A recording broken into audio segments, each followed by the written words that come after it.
समझ जी जी सर, बताएं क्या मामला है, क्यों सबने पहले समझा कि ये दहशत गर्दी का वाकया है, फिर कहा गया कि शॉर्ट सर्किटिंग हुई है, हथियार रखे थे इसलिए धमाका हुआ?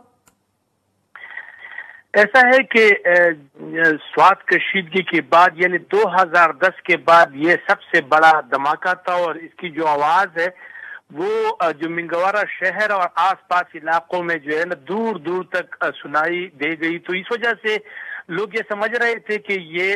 धमाका है और धमाका था ही, लेकिन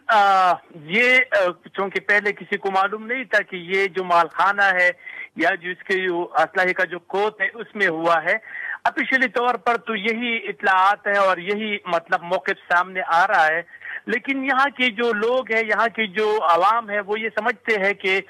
मतलब जो एहतजाज इस हवाले से किया जा रहा है मुख्तलिफ तंजीमों से, स्वात कौमी जरगा PTI ने भी किया, उलसिपा सुन एक तंजीम है उसने भी किया, तो ये कहते हैं कि ऐसा ना हो कि दोबारा इस किस्म की जो बदअमनी है वो स्वात में न फैले। तो यही वजह है कि लोग में खौफ और हिरास भी था। और सर ये बताइएगा कि अगर ये धमाका हुआ क्योंकि शॉर्ट सर्किट हुआ और पुलिस भी ये कह रही है, हुकूमत भी ये कह रही है, तो लोगों को क्यों नहीं कन्विंस कर पा रहे? असल में क्योंकि ऐसे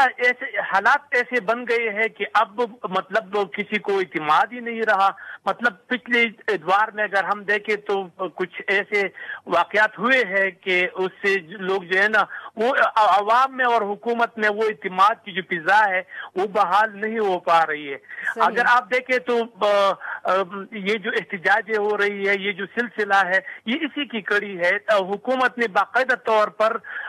इसको ऑफिशियली IGP जो खैबर पख्तनख्वा है अख्तर आयात खान से मेरे खुद बात भी हुई, तो वो ये कंफर्म कर रहे हैं कि ये धमाका नहीं है। और मैं इसके एक और आपको कह दूं कि इसकी जो आसपास जो मकानात है इसकी छतों को जो है